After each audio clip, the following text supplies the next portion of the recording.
Somebody sent me this video, not a nice view at all. You know, we'll always tell the truth. And I know the truth sometimes feels like a slap in the face. The truth sometimes feels like a targeted move. Hate, jealousy. The truth sometimes feels like pili pili, bitter, pepper. The truth sometimes burns like fire. But don't shoot the messenger. Face the truth. Face the situation and perhaps find a solution to it. Before I continue to speak, I'm gonna play the video. I think it's gonna make more sense. What's up, everybody? I hope you're doing good. It's a beautiful day. Thank you very much for stopping. My name is Zack. It's your first time. Thank you. We appreciate you here. We want you to watch. We want you to stay. Let's go. Listen, for those of you asking me who these sets of people are, I'm sorry I did not clarify it in my first video, but let me clarify it right now. These are Nigerians in Indonesia. They have been sentenced, or more like they are already facing their deaths. This is the way they actually faced their deaths. These are Nigerians in Indonesia that were found guilty in some kind of crime. I think it was drug pushing as usual. You know. Now, this is the fate of so many Nigerians. There are so many, according to this Reverend Father, there are so many Nigerians awaiting trials to face this same thing. This is their deserved fate. Do you understand? According to this Reverend Father, he said that so many parents come with the pictures. They come with the pictures of their children abroad, of their children in all these countries scattered around the world. Do you understand? Awaiting trials, whom their deserved fate is this. You know, Nigerians, the annoying thing is, like, I see some of these people who are trying to lend counsels to these Nigerians that purport all these things, who eventually face this type of fate, telling them that they should come to a society and study the things that these societies have zero tolerance for. This is not the best counsel to be inferred to Nigerians. No. The best counsel to infer to Nigerians is for them to have zero proceedings, zero leanings, zero favors, zero acquaintance with any form of crime. This should be the advice. I'm not trying to tell them to, first of all, study a society and everything that they do not tolerate. This is not your baby, which means that if you come to societies that tolerate drug pushing, you're very much okay to go with that. I've always sounded, you see, when you come to a society that values money above humanity, these are the things you get. These are the things you get. And this is mostly people from the eastern part of Nigeria, the Igbo tribe, specifically, mostly Anambra people, because in Anambra, you are seen as a human being based on how much money you have. Outside that, nobody regards you. It doesn't matter whether you're a good person. It doesn't matter whether you're good looking. It doesn't matter whether you're eloquent. It doesn't matter whether you're brilliant. As long as you don't have money, nobody regards you. And this is a big problem. This is a big problem. It's uncanny. God help us. Fellas, the brother spoke. The brother that spoke is Nigerian himself. I think it's very necessary so we can lay the ground to our conversation. He is Nigerian, speaking about his brothers, Nigerians. So it's not a Ghanaian, it's not a Zimbabwean, it's not South African, because I saw when somebody led me to this video, I saw some comments of people saying, why is this South African man insulting Nigerian? And somebody corrected him. You don't even know accents that belongs to Nigeria. So he's calling his brothers to action, if not to retreat a little bit from the negative action. Now, if you look at this again, let me play this again, because it's just weird. I mean, look at this image, you know. This is a human being. Do you think this is something else? I mean, maybe it could be a joke. What could this be? What animal could be? Perhaps is this a cow? They're trying to make us believe it's a human being.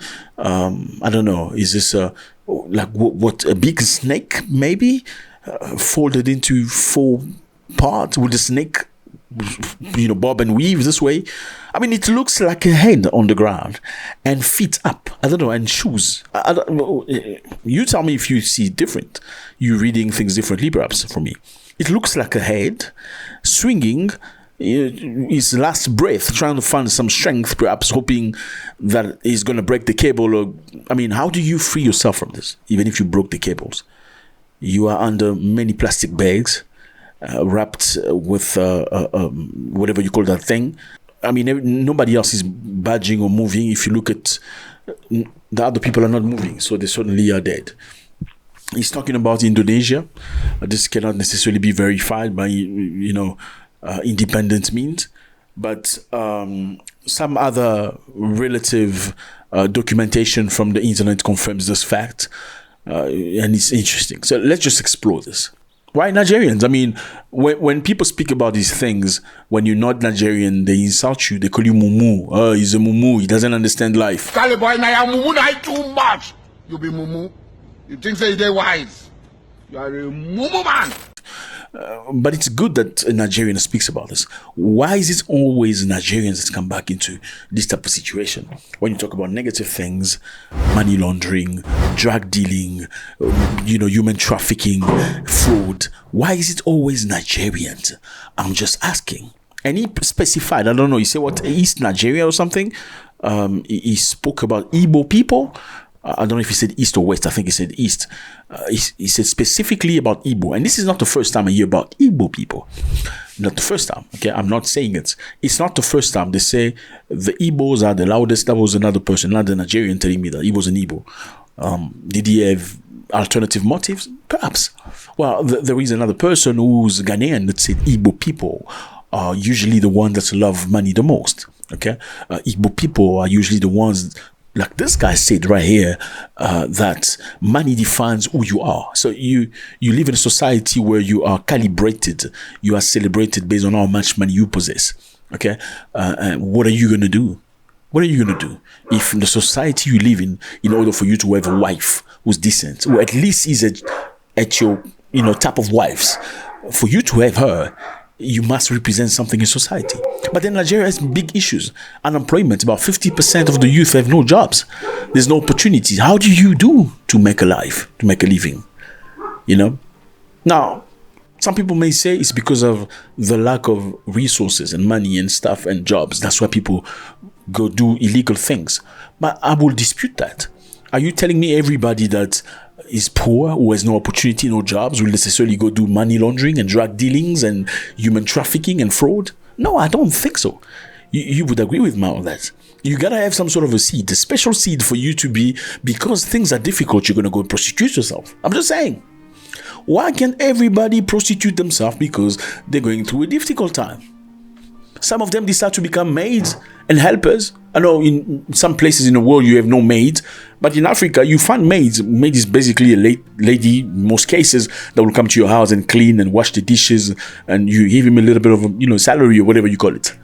But they choose to do that instead of going to the street and selling themselves, which will in most cases give them more money. So it's all about morality. It has nothing to do with the fact that there's no jobs, no opportunities, no whatever, the government is hijacked. Absolutely not. I mean, are you telling me everybody in the country is involved in this? I don't believe so.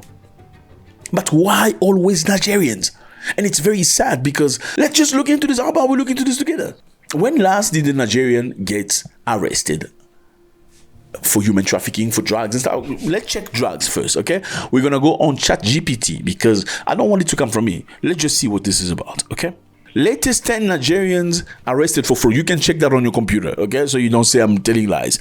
Latest 10 Nigerians drug arrest abroad, okay? Number 1, you can check that on your computer. We have Pascal Dube arrested on July 16, my brother. That's yesterday. July 16, a Nigerian man was arrested in Mumbai with 590 grams of methamphetamine. Number 2, we have 3 Nigerian women. Rina Christina Idoa in Mumbai, June 30. Akinyubi Princess Ofelua arrested in Bengaluru. We have Chukwuma, June 17. We have ex-footballer Segun George Hankunarin arrested in Lagos but coming from abroad, arrived from Turkey via Ethiopia on June 24th with 800 grams of cocaine.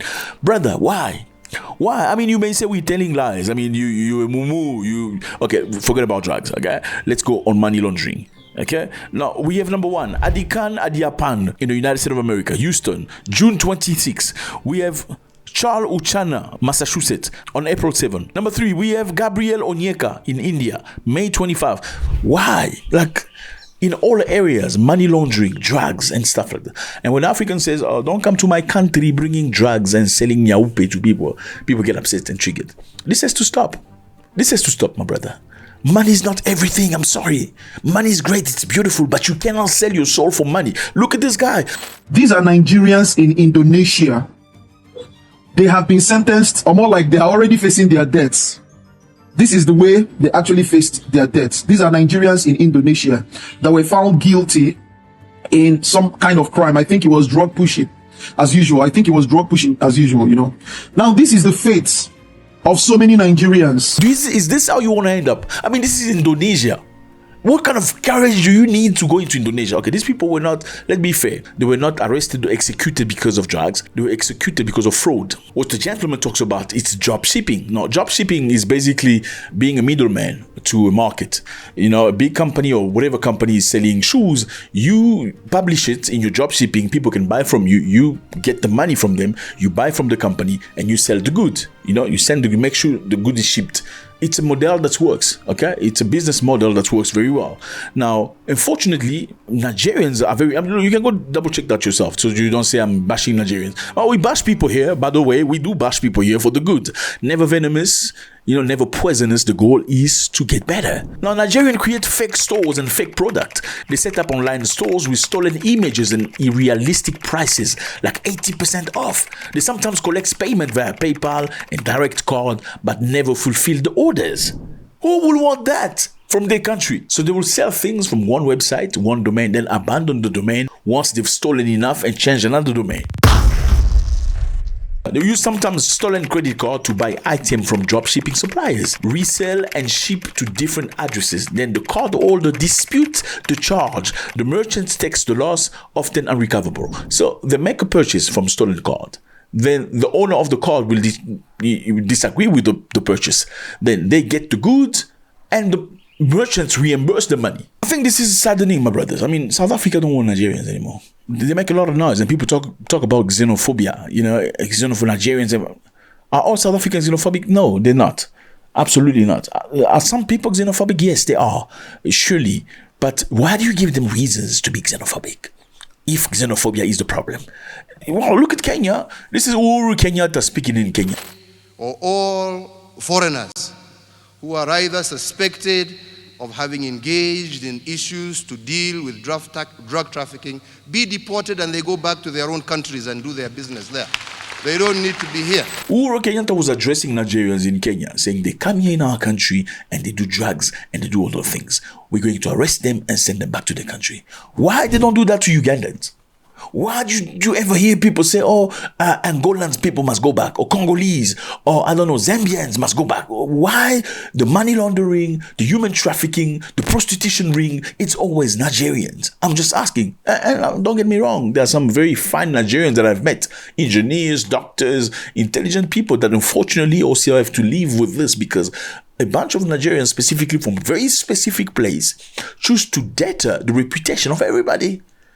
But it's not a small number. I'm sorry. Nigeria is 223 million human beings, and a lot of them travel abroad. Well, let me put it this way for you. A South African person told me, when you go to South Africa, you see the Congolese, the Malawian, the stuff. They do small jobs, like very stupid jobs. Sorry, there's no such thing as a stupid job. But stop. You know what I'm trying to say. You'll never see a Nigerian do that. I mean, it's very rare to see a Nigerian work as a car guard. What's a car guard? A car guard is basically in countries such as South Africa, because there's a lot of crime. A car guard is a person, when you bring your car to park, you go to a restaurant to have a meal, you park your car outside and he says, "Hello sir, how are you doing today? I am going to look after your car." Why? Because, well, there's a lot of crime, small crime that happens. People will break into your car, steal your wallet or whatever you left in there.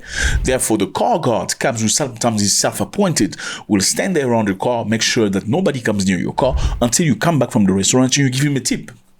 You see Congolese people do that. You see Malawians do that. You see Zimbabweans do that. You will never see a Nigerian do that. But in most cases, Nigerians are doing great in South Africa. Yeah, they're doing good. Well, how are they doing good? Because they're not even in a system, which is, maybe you're going to work corporate. They're not in a corporate system. At least the majority. But the majority are driving nice cars and, and I'm not saying they're all necessarily doing drugs and money laundering, but a lot of them are being arrested for those very same causes. I mean, in Angola, they chased Nigerians. In Congo, they chased Democratic Republic. They sent some Nigerians back. In Uganda, they've changed the law. The rule have changed. Basically, Nigerian went to Uganda, married Ugandan girls, promising them heaven and earth. As soon as they get a passport from Uganda, they travel abroad, they abandon the woman with everything else. They did the same. Accusation from Namibians is very similar. From South Africans, very similar. In the past, Namibians and South Africans used to go to Canada, I believe, and the UK with no visa. Now they don't do it anymore because many people that are arrested in the UK doing money laundering and crazy stuff happen to say they are South African. But if you look at deeply, they have a Nigerian name. How did they acquire the passport? Because it's legal. Because, well, they got married to a South African. Now, is this justifiable as a reason to say South Africans don't want Nigeria in the country? Well, you can understand where they come from. But does this justify hatred? Absolutely not. Now, where do the solutions come from? From South Africans, Kenyans, and Ugandans, or Nigerians? Definitely from Nigeria. Nigeria has to do something about this. These people have to be punished for the things they do, not just abroad, even in Nigeria. If you do something over there, you get arrested, you get back to Nigeria, they put you in jail again. So they must teach them a lesson because this is not good at all. Does that make sense? Lately, I saw a video, I'm not trying to find it for you, where the Ghanaians are tired. They say a representative of Igbo people in Ghana was creating havoc and they must return to their country, and wherever they go, they try to overtake everybody. It's very sad. This is not my opinion. I'm talking about what people say, and you can double check that from yourself. What you would know, some people will tell you, even sometimes you go, that is something I've seen, and I'm not going to make this a generality. I've seen it 3 times. What's happened? I was in South Africa. What I saw in South Africa was, usually they stand on a queue when they want to go to ATM. Okay, it's not pushy. They're very ordered when it comes to standing on a queue, getting into the bus, into the cinema, whatever service. With first come, first serve. There's no, oh, I'm a big guy, I'm a big man, you're a small boy. There's no such thing in South African society. Is this because apartheid beat them very bad for a long time? Maybe it's a possibility. Is it a positive thing? It is definitely a positive thing. People stand on the ATM, queuing after each other, respect, without saying I came first. Everybody knows who came first, okay? They go to the ATM and get money. Now, there was a guy that just came and passed everybody. What? He wants to get into the ATM, passing everybody. There was like 30 people. People said, no, dude, I stood up. And at that area, there was a lot of foreign people, okay? Foreign Africans. And although for some reason, some Africans feel some type of way, they don't like confrontation. I love confrontation, my brother. I said to my man, you need to go there. Yeah, but me, I came here, I live here. Nobody cares if you live here. If you live here, you should have woken up at 4 o'clock in the morning and come to the ATM. We didn't stand here for you to come and pass us thing. Me, I'm Nigeria, I be Nigeria. And what? You be Nigeria? That's good. And why don't you go to Nigeria and do that? I saw that 3 times myself. Okay? And there was one time, a South African dude that was there, he almost put a thing on that guy. And they say he was what? Xenophobic. What I'm saying is this. We're not going to take away the fact that there are plenty of Nigerians that are fine people, intelligent. They are honest people, living a good life. I'm not going to put all Nigerians together. And I do know the history of Nigeria. Matter of fact, there are many Nigerians from the Biafra that hates Nigeria. Why? Because when the colonialists came into Africa, they created those countries. Nigeria never was Nigeria the way it is today, at least in terms of the map. It was a different thing. They took people by force and forcing them to stay together. Some were actually enemies. They forced them to stay together. That's why people from Biafra don't want to be part of Nigeria, because they don't want to be associated with Nigeria as it is today. We see different tribes. Yeah, can you say people have different behavior based on tribes? Well, maybe it's a possibility. If you see a certain group repeatedly being arrested for very same thing in different places in the world, can you say, okay, maybe you guys have a problem? At least some of you. Let me know how you feel about this. It's always a great pleasure. We're not going to pull anybody under the bus. The goal is to bring everybody together so we can move forward. Of course, you're going to read into the comments. Some people coming, you be mumu. Yeah, you what. But you can't justify that. What is wrong is wrong. What is right is right. And I'm 100% sure there are many Nigerians right here that totally disagree with this. Look at this list of people. For the past 3 months, the list of people, if you look for Ugandans and Tanzanians, you won't find them. They are not there. You're not there. There's something wrong. Something is wrong. You be giant. Nigeria giant. Giant of what? Giant of what? Ladies and gentlemen, our education system must be decolonized and refocus on our cultural, social, economic, and environmental realities. Senegal is a country rich in diverse cultures.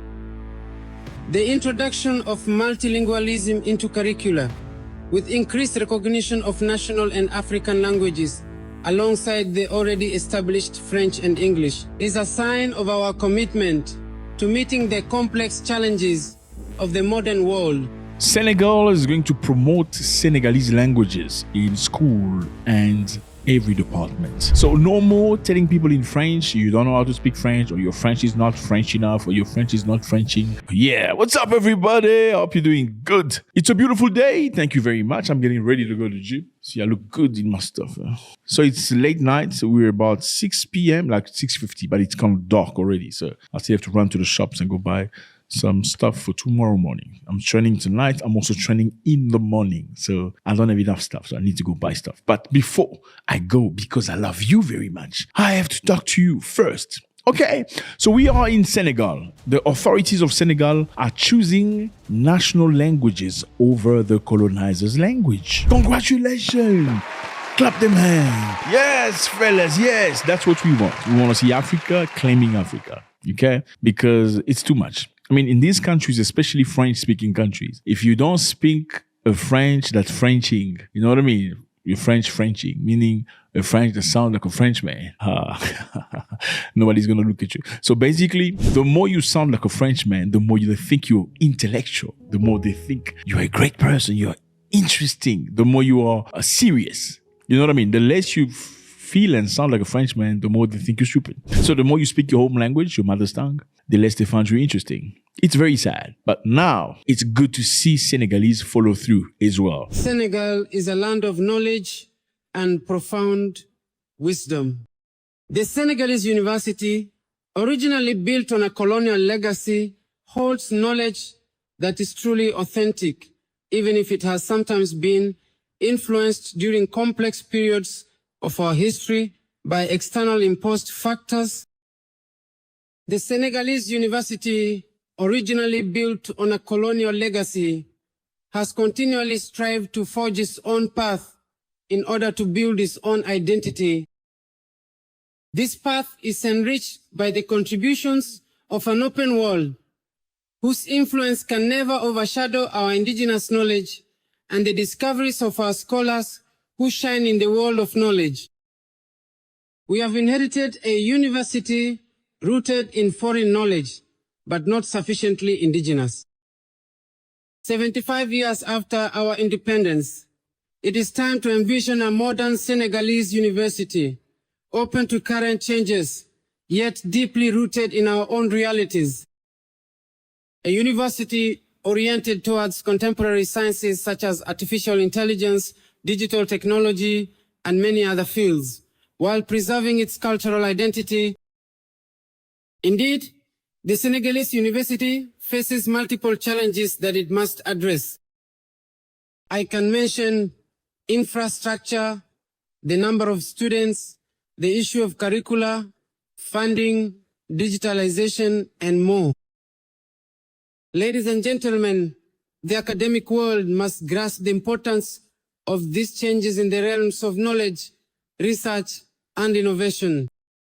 To build a Senegalese university that is strong in its values and prepared for the complex evolution of knowledge, the university must be rethought, rebuilt, and reinvented. It must meet our aspirations, support national development, and be fully aligned with the national agenda for systemic transformation.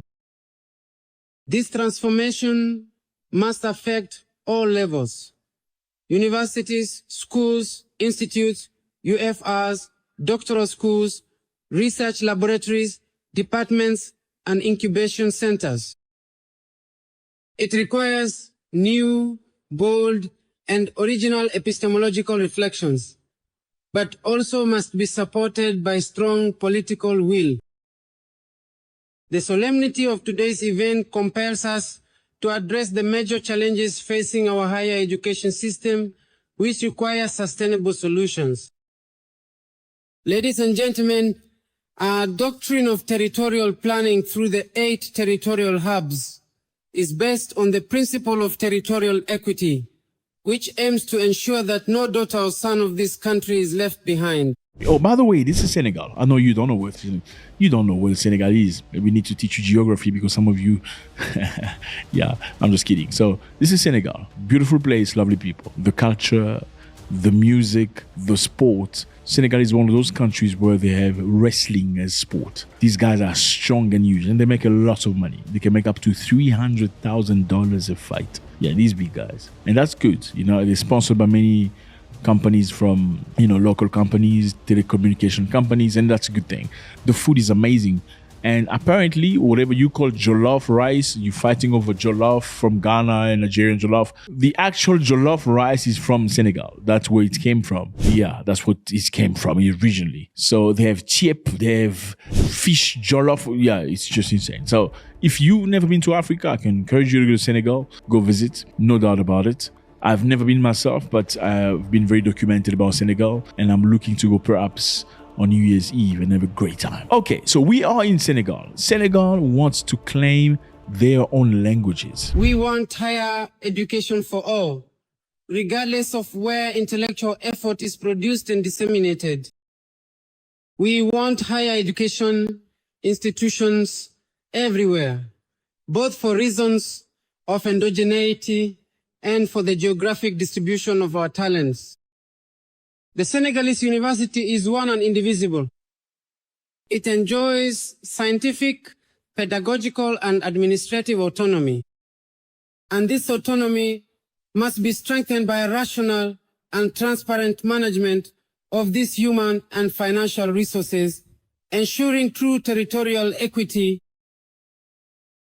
I therefore call for a balanced development of territorial hubs for higher education, research, and innovation in line with the fair territorial policy that I am promoting.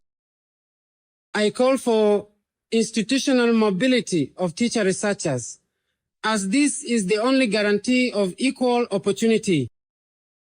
Ladies and gentlemen, these meetings will make it possible to provide lasting solutions to the structural challenges of our higher education, research, and innovation system. We must resolve the chronic instability of the academic calendar, which costs more than 40 billion CFA francs each year, amounting to 400 billion over the past 10 years. We must all agree that this situation is not sustainable. Respecting the academic calendar is fundamental to ensuring the quality of education, allowing for proper organization of teaching, ensuring the smooth running of exams, and saving on ongoing expenses throughout the year.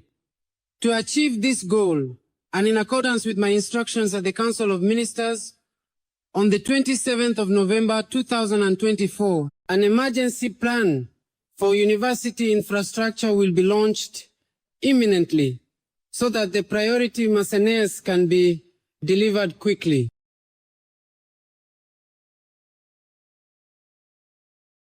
Ladies and gentlemen, our education system must be decolonized and refocused on our cultural, social, economic, and environmental realities.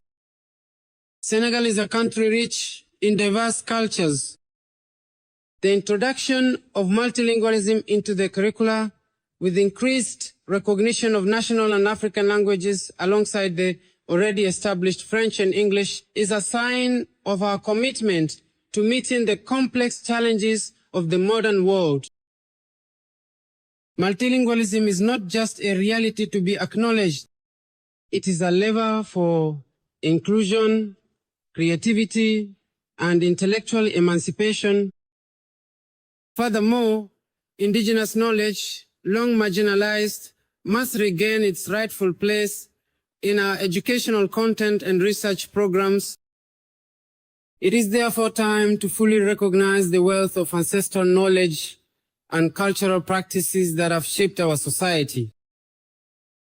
The time has come to value our own epistemologies, our memory, our sciences, our arts, and our ability to think for ourselves. This is an act of scientific and cultural sovereignty that must grant our higher education a central role in the sustainable development of our country. So Senegal has got a lot of languages, a lot of tribes, and some of them have been recognized, like Jula, Melenke, Pula, Serer, Sonenke, Wolof. Wolof is definitely the most spoken language in Senegal. It's been a vector of sovereignty for the country. A Senegalese government official tried to push a law to ban bleaching, skin bleaching, and fake hair in Senegal. Well, that didn't last very long. The pushback was emphatic. They almost crushed his car. Wig ban only lasted a day in Senegal theater after massive backlash. Yes. So, in Senegal, here's Senegal. Beautiful place, lovely people. Okay. Now, a representative of the government or public representative trying to push a law so they could ban skin bleaching and weave use, this fake hair and all that stuff in a specific establishment, not in the entire country, in a specific establishment. I mean, talk about culture. We're going to find out about this. Now, an internal memo was stamped by the National Culture Ministry and issued on Monday by Serine Fall Gay. This is the guy, Serine Fall Gay. His goal was to move and promote Pan-African values and protect the institution's cultural image. He wanted to promote Pan-African values by banning bleaching products and fake wigs for women. But critics accused Gay of policing women's body under the guise of cultural pride, and the ban was reversed the following day. They say he's trying to police women's body, because he said don't use bleaching stuff on your skin because it's unacceptable. It doesn't represent you well. Now, who is this man? You probably ask yourself. Serine Fall Gay is a Director General of Grand Theatre National in Dakar.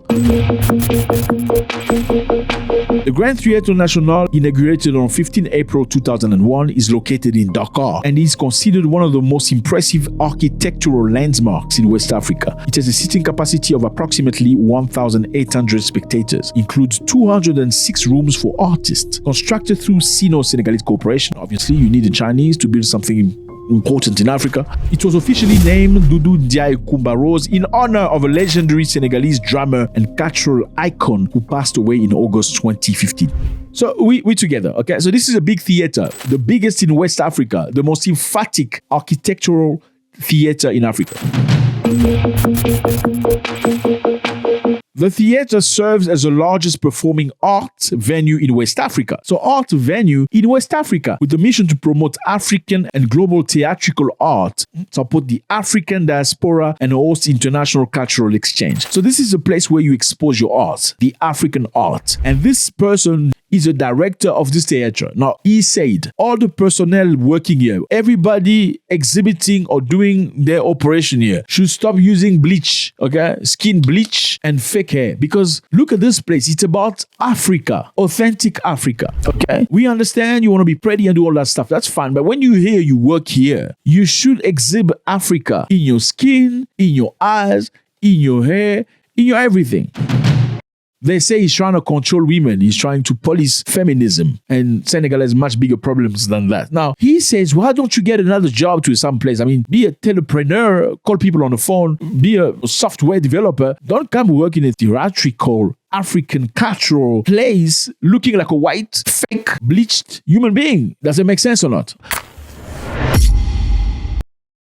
Now, people got very triggered. We live in a society where when you talk about something that's very important like that, people will find excuses elsewhere, saying you're trying to control and police women. What does that have to do with policing women? We're talking about culture. I mean, this is a company that sells African culture, African tradition, African ways. But you look like a Filipino woman. Does it make sense? It doesn't make sense. Well, let's look into data. A survey in Senegal across major Senegalese cities reported 59.2% overall prevalence of cosmetic skin bleaching among women between age 15 to 55. 59% of women between 15 and 55 bleach or have bleached in their life. Is that a problem or not? 59.2%. This is not me. This is you go check and you have internet. You can double check that.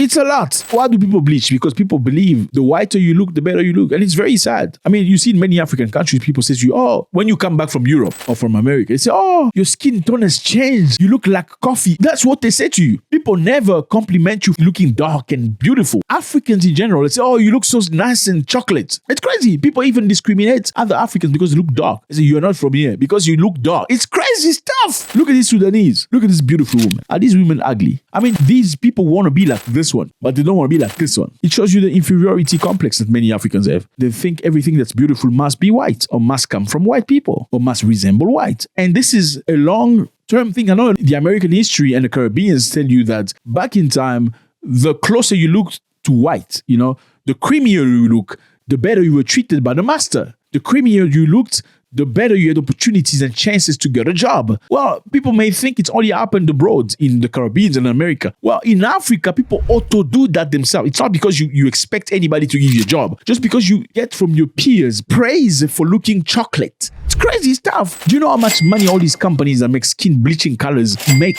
And they're stationed in India and China. It's crazy stuff, my brother. Repeat, crazy stuff. Yeah. So people got very angry, stood up against this brave man. I'm going to call him brave. I don't care how you feel. Serigne Faye Gueye. They stood against him and the government was forced to reverse the law. Yeah, he came up with the rule. The government said no. The Ministry of Culture said no. We're not going to apply that rule.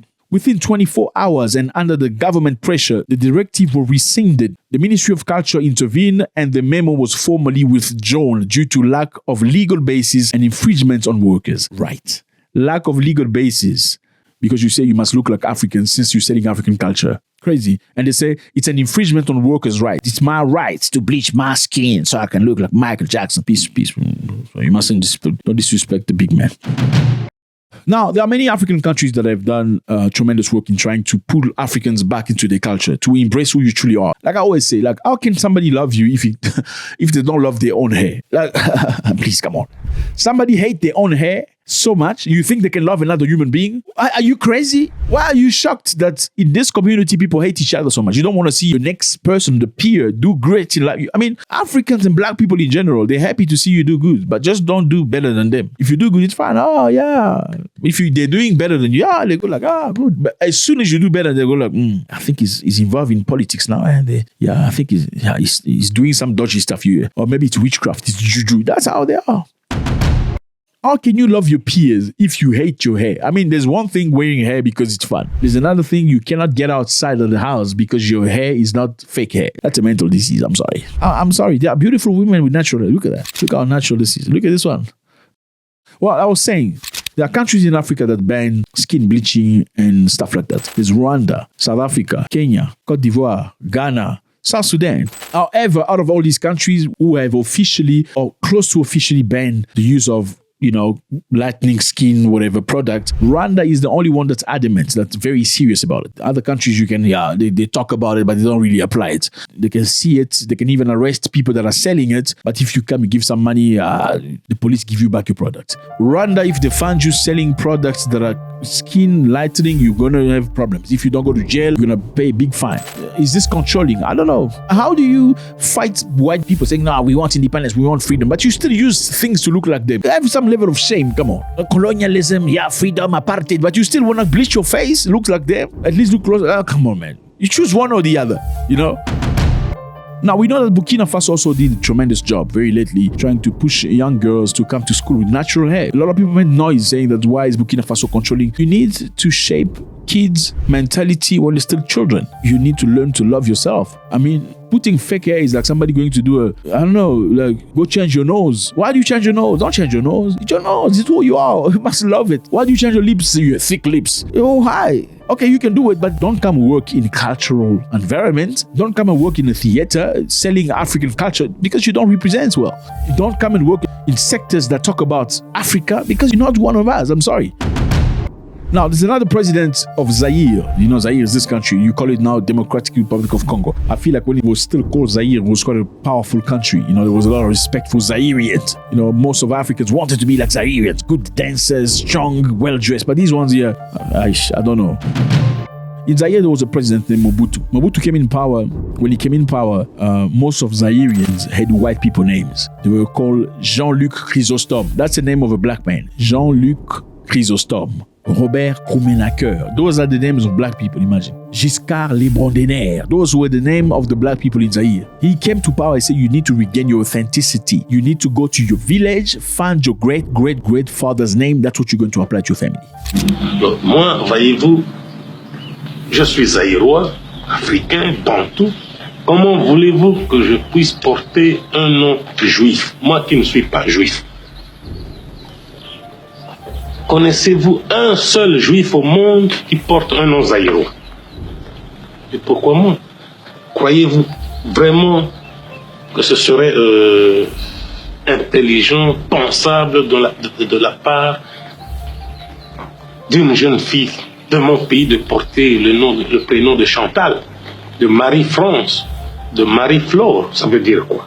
He said it would make no sense. I've never seen a Jewish person being called Mukendi or Kambamba or Musungu or Rukenga or Nomsa or Nomftando or Nomfundo or Nomkita. Anyway, you know what I mean? Oh, you'll never see that. Why are you taking the names? Why are you taking the names? It's because of him that now you see Congolese people with name Mumbanga, Ngambunda, Mbengendi Mbombo, Mbandangi Deja. Those are the names like Tam Tam. If it's only Ndungumba Ngenge, Mbandambi Mbombo. It's not the Congolese. Kofi Olomide. Okay, anyway, not that.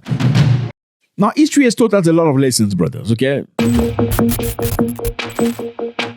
Now, Tignolo is something that happened a long, long time ago. That was in Louisiana, 1786, a long time ago, brother. The Tignolo in 1976, Spanish colonial governor Esteban Rodriguez Miro enacted the Tignon law in Louisiana, forcing all black and mixed race women, whether enslaved or free, to cover their hair with Tignon head cuffs. So he forced black women to cover their hair, don't show your natural hair in public. This was meant to mark them as inferior, to white women, to curb their fashion and social standing compared to white women. This government said black people should cover their hair. This was in Louisiana in 1786.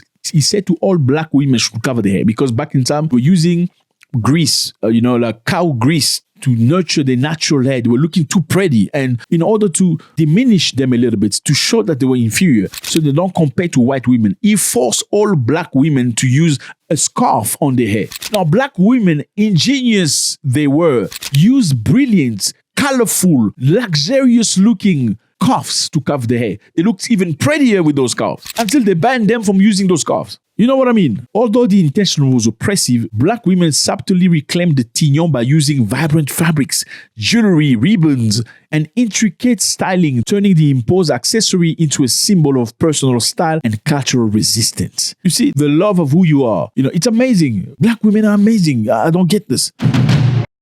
Now, let's talk about the fake hair. Do you understand that the United States of America spend about $1.1 billion yearly in just buying fake hair from the Filipinos? Yeah, you send money to Philippines and India where they remove the hair from the dead people. You know that? Sometimes people in some of these temples will go because they want their sins forgiven by their God. As a sacrifice, they cut their hair and they take that hair to put in a machine, they wash it, they send it to you. Then your life doesn't go straight and you wonder why you have 17 children from 16 fathers. I'm sorry.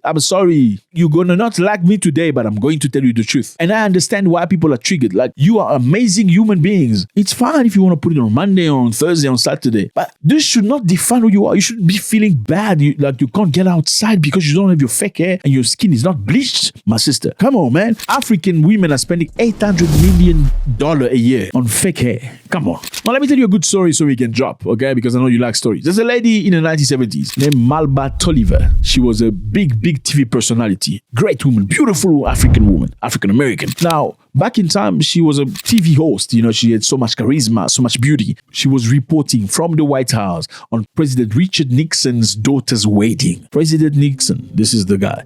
His daughter's wedding. This lady, Malba Tolliver, was supposed to be the host. They told her, you cannot do this with your hair. She was one of the only black women to use their natural hair on TV. They said you have to either soften it or wear fake hair. She refused. She said, I am doing this. She refused. Okay? She refused to do this. 1971. Refused to do it. Will you refuse? You will not refuse.